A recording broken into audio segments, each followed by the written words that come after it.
പ്രിയപ്പെട്ടവരെ, ഇന്ന് നമ്മൾ ചർച്ച ചെയ്യുന്നത് സ്ലീപ്പ് ടോക്കിംഗ് ഇൻ ചിൽഡ്രൻ. ഉറക്കത്തിൽ കുട്ടികളുടെ സംസാരം. ഒരുപാട് രക്ഷിതാക്കൾ ചോദിക്കാറുണ്ട്, കുട്ടികൾ ഉറക്കത്തിൽ സംസാരിക്കുന്നുണ്ട്, ഇതൊരു വലിയ ഒരു രോഗമാണോ, അല്ലെങ്കിൽ രോഗത്തിൻ്റെ ലക്ഷണമാണോ, ഭാവിയിൽ ഈ കുട്ടികൾക്ക് എന്ത് സംഭവിക്കും? ഒരു സയൻറ്റിഫിക് റിസർച്ച് എന്ന് പറയുന്നത് 3 തൊട്ട് 13 വയസ്സ് വരെയുള്ള കുട്ടികളിൽ 50% കുട്ടികളിൽ ഉറക്കത്തിൽ സംസാരിക്കുന്നുണ്ട് എന്നുള്ളതാണ്. മുതിർന്ന ആളുകളെ അപേക്ഷിച്ച് കുട്ടികളാണ് ഉറക്കത്തിൽ കൂടുതൽ സംസാരിക്കുക എന്നുള്ളതാണ് ഒരു പഠനം എന്ന് പറയുന്നത്. ഏതായാലും ഇതിൻ്റെ കാരണങ്ങൾ, ഇതിനുള്ള ഒരു സൈക്കോളജിക്കൽ റെമഡി, ആത്മീയമായ ഇതിനുള്ള ഒരു പരിഹാരവും കൂടിയാണ്. അതുപോലെ ഉറക്കത്തിൻ്റെ ഒരു സ്റ്റേജുകൾ അതുകൂടി നമ്മൾ ഈ വീഡിയോയിൽ ചർച്ച ചെയ്യുകയാണ്. ഉറക്കത്തിൽ ഈ കുട്ടികൾ സാധാരണഗതിയിൽ നമ്മളൊക്കെ നല്ല ക്ഷീണത്തോടു കൂടെ കടന്നുറങ്ങുക, അതുപോലെ പിന്നെ ഭാരമുള്ള എന്തെങ്കിലും ജോലികൾ ചെയ്ത് കടന്നുറങ്ങുക, അല്ലെങ്കിൽ എന്തെങ്കിലും ഡിപ്രഷൻ, മാനസികമായോ അല്ലെങ്കിൽ ശാരീരികമായോ എന്തെങ്കിലും പ്രയാസങ്ങൾ ഉണ്ടെങ്കിലും ഉറക്കത്തിലൊക്കെ സംസാരിക്കാറുണ്ട്.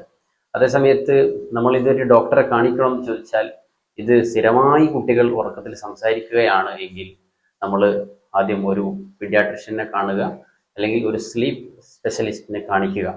എന്നാൽ അതിനുള്ള നല്ല ഒരു പരിഹാരം നമുക്ക് ലഭിക്കും. നമ്മൾ ആദ്യമായി നമ്മുടെ ഈ ചാനലുകൾ കാണുന്ന നമ്മുടെ വീഡിയോ കാണുന്ന ആളുകൾ നമ്മുടെ ചാനൽ സബ്സ്ക്രൈബ് ചെയ്യുകയും മറ്റുള്ള ആളുകൾക്ക് പരമാവധി എത്തിക്കാൻ വേണ്ടി ശ്രമിക്കുകയും ചെയ്യുക. ഇതുപോലെ ഒരുപാട് നല്ല നല്ല വീഡിയോകൾ നമ്മൾ ചർച്ച ചെയ്യും. ആദ്യമായി നമ്മൾ ഇതിൻ്റെ കാരണങ്ങൾ, കുട്ടികൾ ഉറക്കത്തിൽ സംസാരിക്കാനുള്ള ഏറ്റവും പ്രധാനപ്പെട്ട കാരണങ്ങൾ ഒന്നാണ് കുട്ടികളുടെ അമിതമായ കുട്ടികൾക്കുണ്ടാകുന്ന ഡിപ്രഷൻ, സ്ട്രെസ്, ടെൻഷനുകൾ, സ്കൂൾ അതുപോലെ വീട്ടിലെ എന്തെങ്കിലും മാനസികമായ കുട്ടികളെ അലട്ടുന്ന പ്രശ്നങ്ങളുണ്ടെങ്കിൽ കുട്ടികൾ ഉറക്കത്തിൽ സംസാരിക്കാൻ സാധ്യതയുണ്ട്. അതുപോലെ പഠനവുമായി ബന്ധപ്പെട്ടോ അല്ലെങ്കിൽ മറ്റു ശാരീരികമായ വൈകല്യങ്ങളോ എന്തെങ്കിലും ഉണ്ടെങ്കിൽ. അതുപോലെ രണ്ടാമത്തതാണ് ജനറ്റിക്കായി നമ്മുടെ കുടുംബത്തിൽ പിന്നെ ഉപ്പയോ ഉമ്മയോ അല്ലെങ്കിൽ കുടുംബത്തിൽപ്പെട്ട ആരെങ്കിലും ഇങ്ങനെ ഉറക്കത്തിൽ സംസാരിക്കുന്ന ഒരു സ്വഭാവം ഉണ്ടെങ്കിൽ അത് ഈ കുട്ടിക്കും ആ ഒരു സ്വഭാവം ഉണ്ടാകും. മറ്റൊന്നാണ് മാനസികമായ എന്തെങ്കിലും പ്രശ്നങ്ങൾ ഉള്ള കുട്ടികൾ, ADHD, അതുപോലെ അപസ്മാരം, ഇങ്ങനെയുള്ള മറ്റുള്ള രോഗങ്ങളുള്ള കുട്ടികളിലും ഇതുപോലെയുള്ള സംസാരിക്കുന്ന ഒരു പ്രവണത കാണാറുണ്ട്. അതുപോലെ ശാരീരികമായ പ്രയാസങ്ങൾ, നല്ല ശക്തമായ പനിയുള്ള കുട്ടികൾ, അല്ലെങ്കിൽ ശരീരത്തിൻ്റെ ഏതെങ്കിലും ഭാഗങ്ങൾ വേദനയുള്ള കുട്ടികളിലും ഇതുപോലെ കുട്ടികൾ സംസാരിക്കാറുണ്ട്.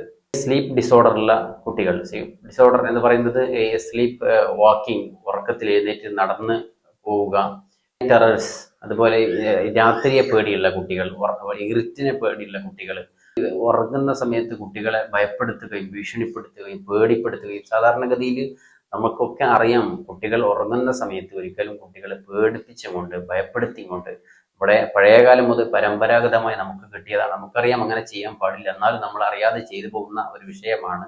കുട്ടികളെ ഉറക്കുന്ന സമയത്ത് കുട്ടികൾ ഉറങ്ങാൻ വേണ്ടി അതാ പൂച്ച എന്ന് പേടിപ്പിക്കുന്ന രൂപത്തിൽ നമ്മൾ ഉറക്കുക.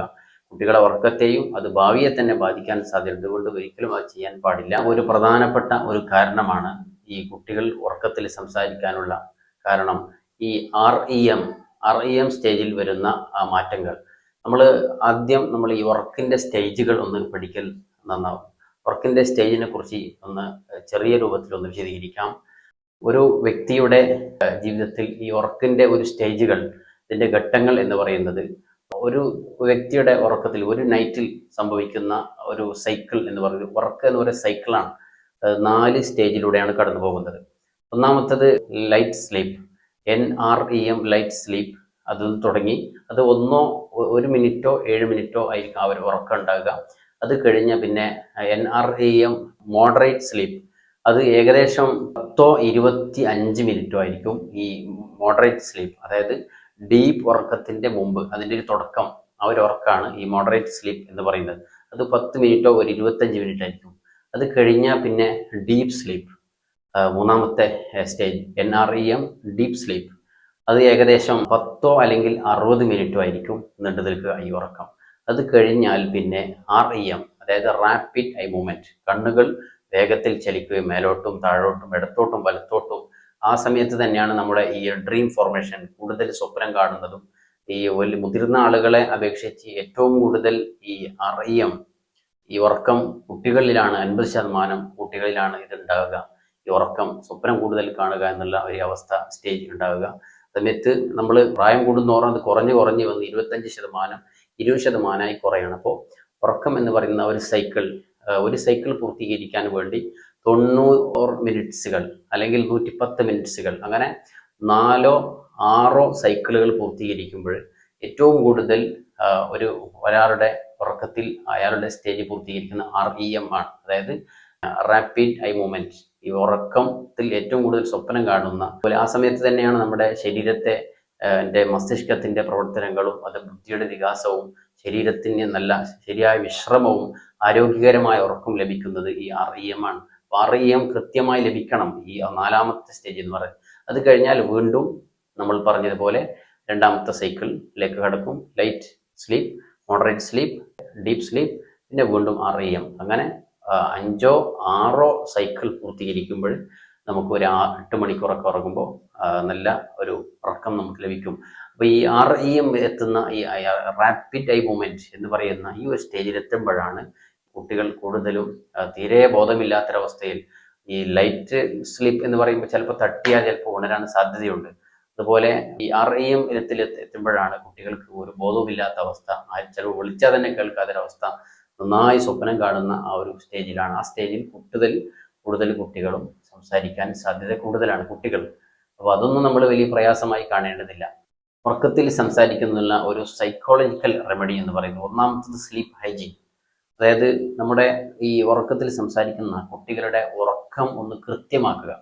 എല്ലാ ദിവസവും ഒരേ സമയത്ത് ഉറങ്ങാനും അതേ കൃത്യമായ സമയത്ത് ഉണരാനുമുള്ള ഒരു സംവിധാനം നമ്മൾ ചെയ്യുക. ഉറങ്ങുന്ന സമയത്ത് വളരെ ശാന്തനായി സമാധാനത്തോടെ ഉറങ്ങാൻ ഈ കുട്ടികളെ അനുവദിക്കുക. നല്ല വൃത്തിയുള്ള സ്ഥലത്ത്, വായുസഞ്ചാരമുള്ള റൂമിൽ, അതുപോലെ അമിതമായ ഭക്ഷണങ്ങളൊക്കെ ഒഴിവാക്കി, ഈ കോഫി, ചായ അതുപോലെയുള്ള പാനീയങ്ങൾ ഒഴിവാക്കി കുട്ടികൾ ഈ കിടന്നുറങ്ങുമ്പോൾ വളരെ ശാന്തരായി കിടന്നുറങ്ങാൻ വേണ്ടി കുട്ടികൾക്ക് അവസരം നൽകുക. ഇത് ഏറ്റവും നല്ല ഒരു പരിഹാരമാണ്. മാനസികമായ എന്തെങ്കിലും പിരിമുറുക്കമോ പ്രയാസങ്ങളോ ഉള്ള കുട്ടികളും ഈ ഉറക്കത്തിൽ സംസാരിക്കുക. അവർക്ക് ഒരു സൈക്കോളജിക്കൽ സപ്പോർട്ട്, ഒരു സൈക്കോളജിസ്റ്റിനെ കാണിച്ച് എന്താണോ പ്രശ്നങ്ങൾ എന്ന് നമ്മൾ കൗൺസിൽ ചെയ്ത് അത് തിരിച്ചറിഞ്ഞ് അതിന് പരിഹാരം കാണുക. ചിലപ്പോൾ എന്തെങ്കിലും ആരോഗ്യ പ്രശ്നമുണ്ടെങ്കിൽ ചിലപ്പോൾ ഒരു മെഡിക്കൽ ഇവാലുവേഷൻ, മെഡിക്കൽ സപ്പോർട്ടും കൂടി നമ്മൾ നേരത്തെ പറഞ്ഞതുപോലെ ഒരു സ്ലീപ്പ് സ്പെഷ്യലിസ്റ്റിനെ കാണിച്ച് കുട്ടികളുടെ പ്രശ്നങ്ങൾ പരിഹരിക്കുക എന്നുള്ളത് തന്നെയാണ്. ഉറക്കത്തിൽ സംസാരിക്കുന്ന കുട്ടികൾക്ക് ആത്മീയമായ പരിഹാരം എന്ന് പറയുന്നത് യാ മുത്തക്കല്ലിമു യാ അള്ളാഹ്, അള്ളാഹുവിൻ്റെ സിഫത്തുകളിൽപ്പെട്ട പേരുകളിൽപ്പെട്ട ഒരു പേരാണ്. ഈ പേര് ഈ 101 പ്രാവശ്യം ചൊല്ലുക. ചൊല്ലാൻ അറിയാത്ത കുട്ടികളാണെങ്കിൽ നമ്മൾ ആ പേര് പറഞ്ഞ്, അതുപോലെ ആമന റസൂൽ എന്ന് തുടങ്ങുന്ന ഈ ആയത്ത് കുട്ടിക്ക് വെള്ളത്തിൽ മന്ത്രിച്ച് നമ്മൾ 21 ദിവസമോ കൊടുക്കുക. അല്ലെങ്കിൽ ഓതാൻ അറിയുന്ന കുട്ടികളാണെങ്കിൽ സ്വന്തത്തിൽ തന്നെ ഈ ദിക്ർ പതിവാക്കിയാൽ ഉറക്കത്തിൽ സംസാരിക്കുന്ന ഈ ഒരു പ്രയാസം കിട്ടും. ഇതുപോലെയുള്ള ഒരുപാട് കുട്ടികളുമായി ബന്ധപ്പെട്ട ഒരുപാട് വിഷയങ്ങൾ നമുക്ക് ചർച്ച ചെയ്യാനുണ്ട്.